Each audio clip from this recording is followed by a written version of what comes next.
Alright, ladies and gentlemen, welcome back to the channel. I'm here today just going to discuss a little bit about what I saw on Monday Night Raw last night that stuck out to me like a sore thumb.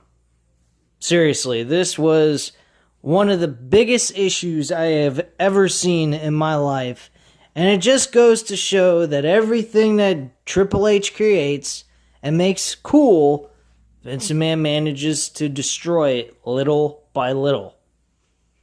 One of the things I'm going to mention is Keith Lee. The introduction of Keith Lee. The fucking theme music changed. His attire changed. Now, I didn't mind the hoodie jacket that he was wearing, but what the fuck was he wearing basketball shorts that they wore back in the 80s? They look like fucking short shorts. I don't get this shit.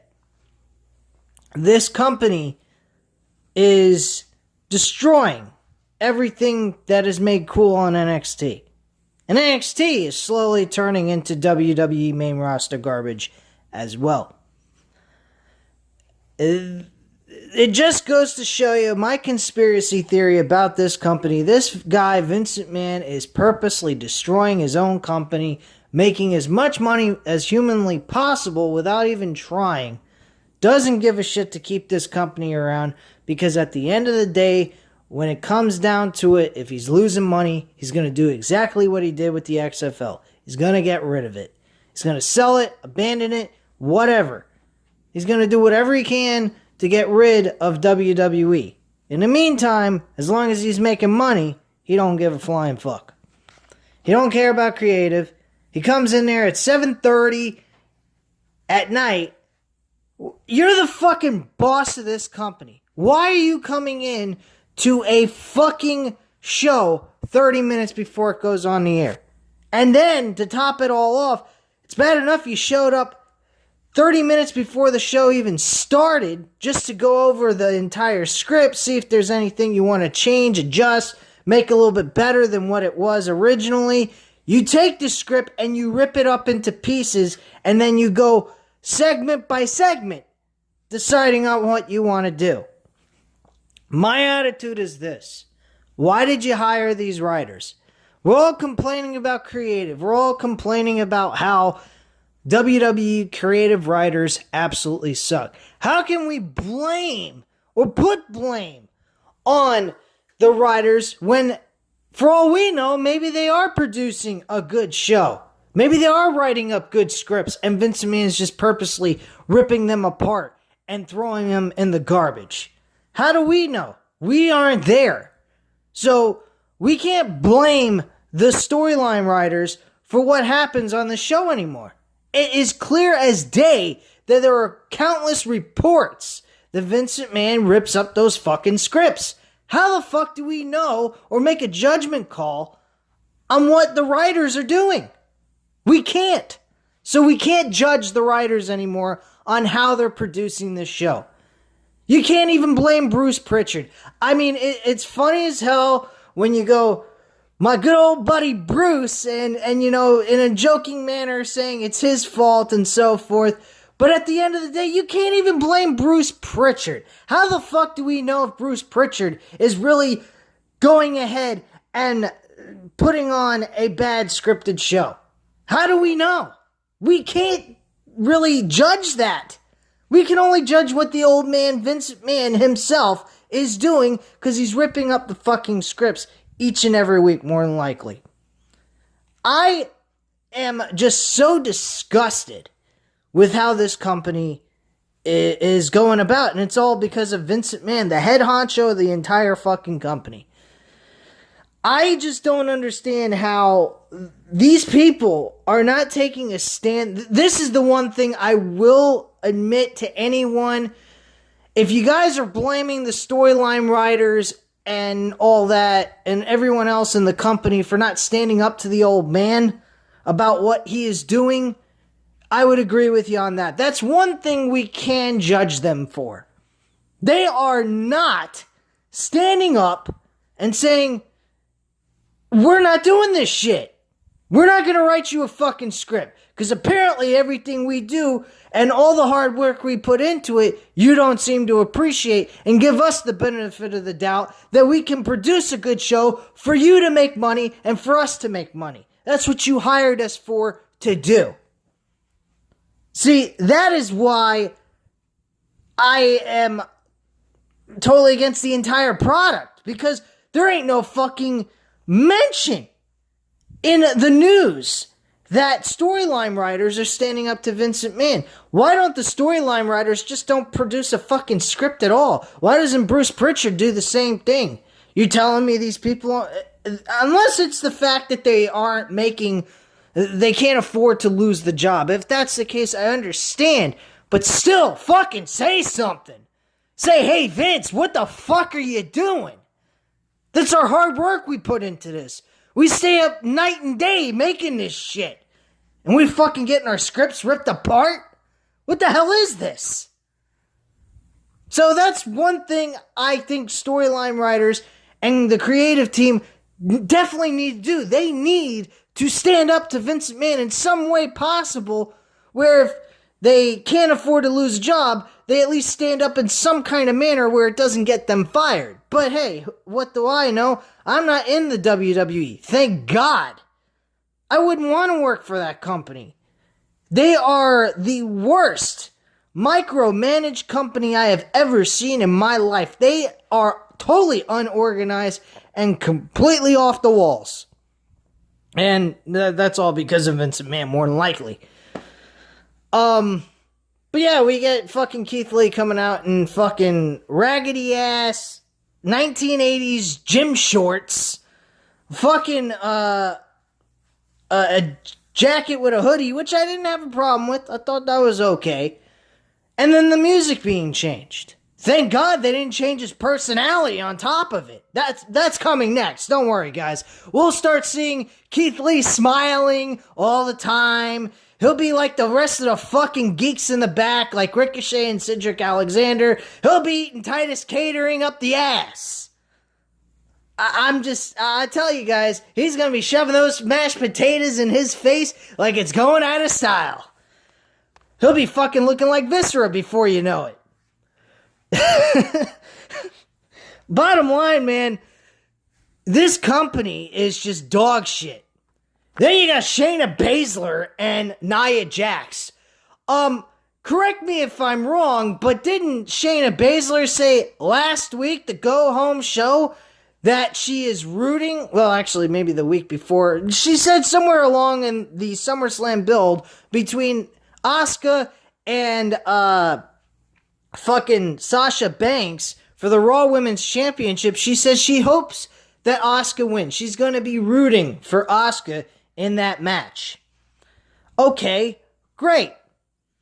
So, this week, last night's episode, we're seeing Shayna and Nia Jax going ahead and now apparently are going to become a tag team for the women's tag team titles. What the fuck is this? I thought we were supposed to have Asuka and Shayna Baszler. Now, granted, I wouldn't want to see Asuka and Shayna Baszler going at it for the Raw Women's Championship with only one episode of build. That's just fucking retarded. That wouldn't even grant her an opportunity to even win the Raw Women's Championship. Why aren't we getting Shayna and Nia Jax in a singles match at Payback? The winner gets a number one contender shot for Asuka's World Championship on Raw. Why aren't we getting that? And get some other fucking tag team to face Sasha Banks and Bayley. I know the perfect team. Granted, everyone would hate this idea, and I don't blame them, which would make the fucking storyline between Sasha Banks and Bayley even more intense. I don't know, the Iconics beating the fucking Bayley and Sasha Banks eats the fucking pinfall, ultimately making Bayley so fucking infuriated by Sasha Banks and how pathetic she is that she beats the living shit out of her, ultimately injuring her. There you go. Take her off TV, have her come back. into the Royal Rumble and make her win the Royal Rumble, Sasha Banks, and she faces Bayley in a February pay-per-view, which I mentioned on the SummerSlam pay-per-view review. That's what I would do.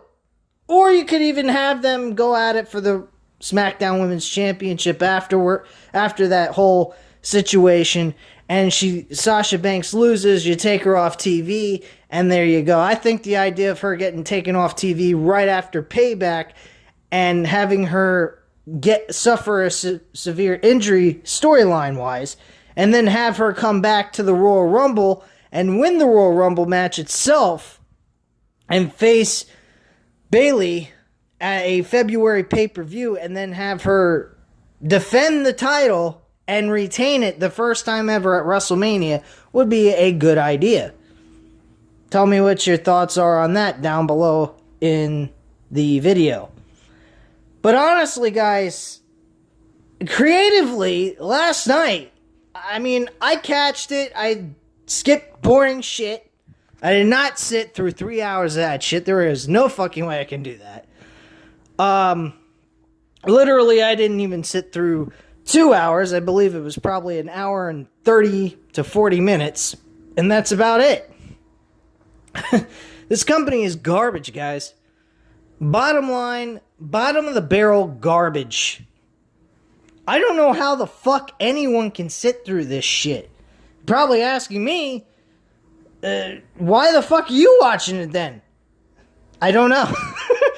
And maybe it's because I just like to find reason to shit on this fucking company and waiting and seeing what they're going to do and change Adam Cole.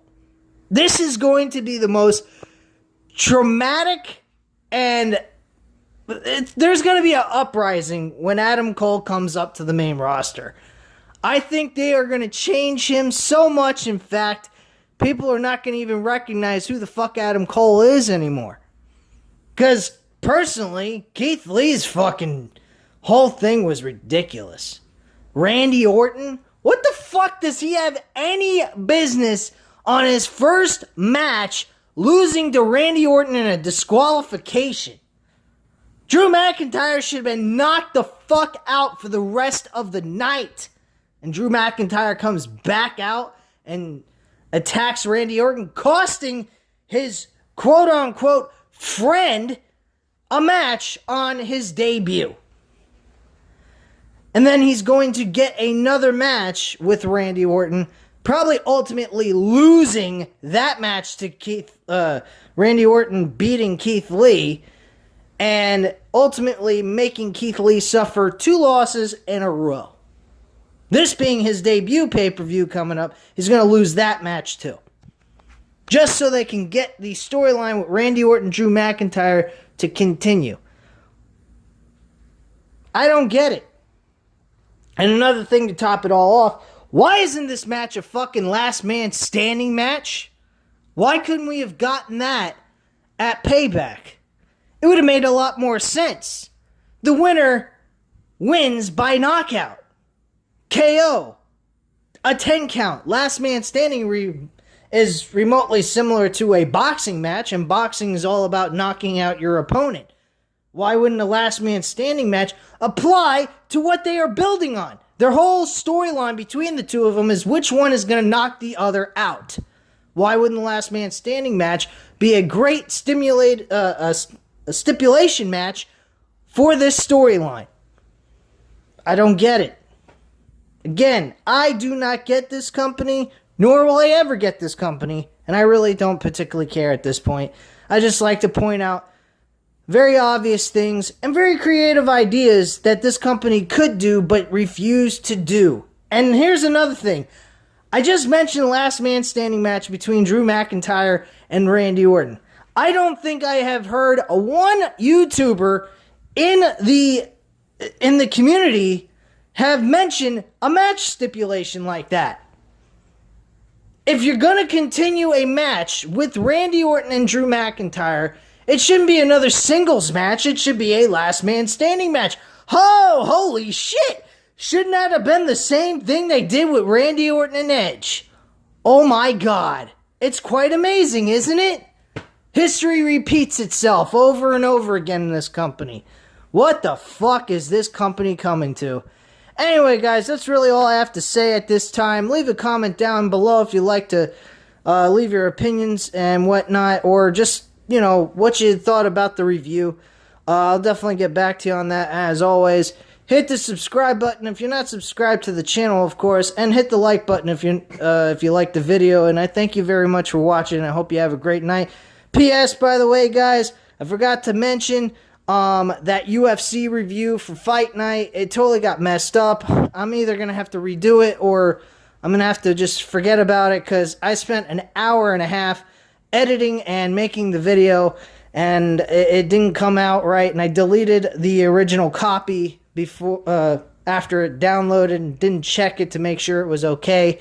And unfortunately, guys, it's unwatchable, so I do apologize about that. I will, for now on, check and make sure so that you guys have the ability to watch a video that's watchable. There's nothing to watch there. It went for 2 seconds and then the audio stops, and so does the actual picture. So, anyway, guys, thank you very much for watching again. Appreciate your time. Hope you guys stay safe, and thanks again for watching.